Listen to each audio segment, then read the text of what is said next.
I think this is the best that KSQ can actually force out from Onic PH. I think for Onic PH, they don't exactly have the perfect lineup for it.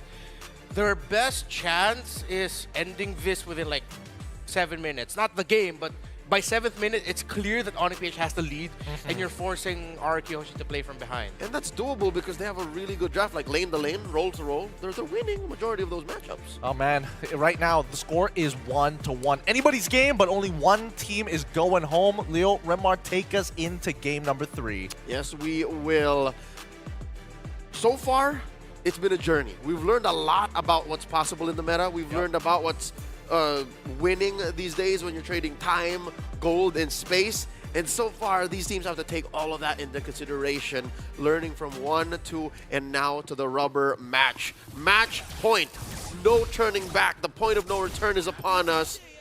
All ye, abandon all hope. Past here. Onic PH versus RRQ Hoshi. Let's check out the emblems and these early rotations. Real quick, you're seeing... All right, you're seeing Impure Rage on Rins. Good friend of ours, Husky, tried out some Novaria yesterday. Do note that there's still a mana weakness to this hero, even if that mana regen or mana costs got adjusted. And now for... Okay. I thought we'd see something a little bit more aggressive. Oh, maybe once he's reached his level 4, then Brusco needs to make sure he's in the mid lane around Super Friends. I'm looking at the mid and the junglers for this one. It feels like out of these two, they're really the ones that can make or break an early to mid game power spike. The Joy and the Faramis on one hand, and the Novaria and the Hayabusa on the other, because the information that the Novaria provides, plus the utility, the sheer utility that the Faramis provides, it feels like it's those two most importantly to make sure they get that early to mid condition. Yeah, well, now that you're mentioning that, they catch King Kong, forcing him back. You're gonna have to regen the old-fashioned way. Wow. There's a turtle spawning down in this little corner of the map in about 15 seconds. I think Onic PH has a clear advantage because of timing. Timing-wise, as long as King Kong and Super Friends are in the same clump, they can get away with much more. RRQ Hoshi, though, there's a little bit of setup involved. You gotta land that Echoes. Yeah. Weirdly enough, for both of these two, they don't want the other to reach so far into the late game. That's how good the Moscow of the Creature will be at that point. You see them being aggressive and trying to take this turtle. Electrifying Beat's already committed, and King Kong will be able to get it as Susujin was getting zoned out. Tyron left behind here. It's just him against the fam, and his first blood for the Friends. And they will continue into the purple buff. AOG! The aggression of Onic in a snap. Will Kelra even commit this? It might be a bit too much to ask for. Edok already forced the flicker, and they still connect with the grab. And this whole time, King Kong's retribution has been untouched. Brusco will eventually bite it, but they're not done with Tyron! Another kill for King Kong. Toy is here, and he says, this ain't worth it, man. I'm gonna go back to my lane and farm. And Onic PH are now farming in RRQ Hoshi's own jungle.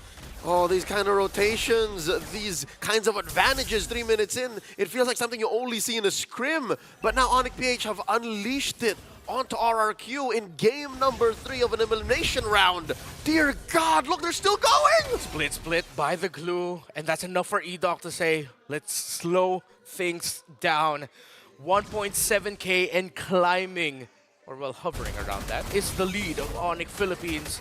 As RRQ Hoshi, they were shock and awed, and here comes Edok. Get shock and awed again. Now it's slow things down. Looking at the items so far, Susujin about maybe 500, 1,000 gold away from his War Axe, so he can only really play defensively. No one he's hitting so far, and I'd say, you know what, about 4 minutes into game number 3, my theory stands true.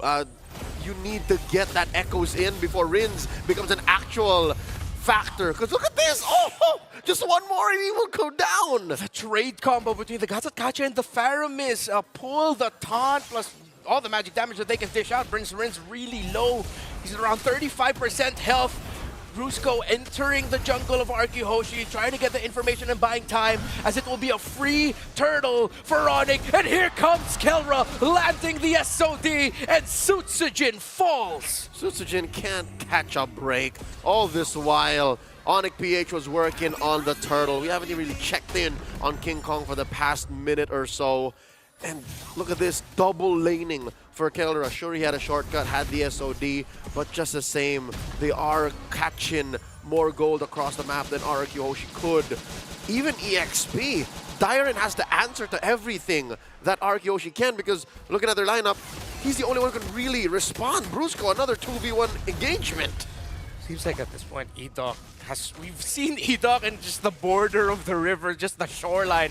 Every time he tries to get info, someone's there stopping him. Usually it's Kirk. And look at Edok, the idol of game 1, trying to get away from this clue. But it's too much of a sticky situation as Super Friends sidesteps the Star Shatter. They are still getting chased though. It forces out the ultimate of the Faramis. The SOD will not land as Toy is able to dash away. And Kirk, Super Friends, and Brusco might call it enough. Kirk might be left behind. Will RRQ Hoshi chase down this clue? They can't. They don't have the right tools for it. Sutsujin, though, letting out a quad shadow just in case Kirk had his reservations. Onic PH now 3,000 gold ahead, popping a tier 1 up top despite all that's happened across the map. Remember, when was the last time you saw a Twilight armor built in 5 minutes? That's what Kirk did here. Oh, that is fast. Respecting the burst. Okay, so since it's only 1 magic damage on the side of RRQ Hoshi, he didn't need to go Radiant, he didn't need to go Athena's. There are 2 bursts, so I like this Twilight. He didn't need to go Antique so soon. Yeah. I reckon he's on his way to just but a casual Dreadnought, since there is a Granger and a Hayabusa. But as it is, he just said, yeah, I just don't want to get bursted. As long as I get my split, I should be fine in these engagements. And that's been paying dividends for Onic PH. Final turtle of this game spawning upper quarter. 3,000 gold still standing on Onic PH. Nothing from RRQ so far. It's been tough to be Sutsujin, man. 0-2 this early. Looking for a pull, forcing a Sacred Hammer from Edok. They catch Dyron once more. They see the Hilda, they see the Take, the Astral Echo sees all those Spear of Destruction. And here comes the Super Fam! The Avatar of Guardian by the Bruiser to set things up. And in a snap, 2 fall on the side of Hoshi as Sutsujin will just try to make space in the map as Onic is making the map theirs. They take priority on the turret in mid. All this while, Sutsujin taking what they could for the kingdom. Tier 1 down bottom, taking down a little bit of breathing room for Toy. And I'd reckon this is Onic PH taking advantage of that whole Granger situation. Early in the game, without items, the Granger can't hold its own, can't punish opponents that are pushing in forward over and over and over again. The final turtle scored here by Onic PH. And there's nothing the Kingdom could do. Brusco spots Sutsujin playing footsies. King Kong, can he take this? Can he steal it? The answer is yes. He does. Oh no, he doesn't. He doesn't? Where he did he doesn't. go? Yeah, that's a purple buff under the feet of Sutsujin. Sutsujin took it then. Yeah, the retribution still is sharp. All right, so a little bit of a breathing room for Sutsujin as he finally gets a buff. Count their blessings at least. Yeah. Oh, yeah, you were right. Dreadnought armor for the glue, or as the business would call, a sleeveless anti-cuirass. That's an official thing, right? Just a little bit of a protection from Sutsujin and Toy. So far, looking at who's making the most of this lead, I'd reckon would be... I would assume Kelra would be farming out his mind, but no, Toy's actually holding on pretty well. Yep. Toy is sitting at about 100 gold away from Kelra. I think that's also one of the reasons why Sutsujin is just scrambling to get what farm is left for him, because they've also been funneling farm into the Granger. And the gold lane, other than, of course, the gank, was left relatively untouched. That's where it's all at. It's on King Kong and Sutsujin. That's about 3,000 almost between these two. The Super Fam have left RRQ Hoshi thunderstruck so far. 9 minutes into the 3rd game of this best of 3, an elimination match in the opening round of the Snapdragon Pro Series Challenge Finals Playoffs. And it continues just, relentless! They didn't allow Sutsujin to play, and they almost took him down there. And now it'll be a punish onto Edok if he cannot get away, but he's forced to commit the flicker. And they are still continuing. They don't want to stop. All right.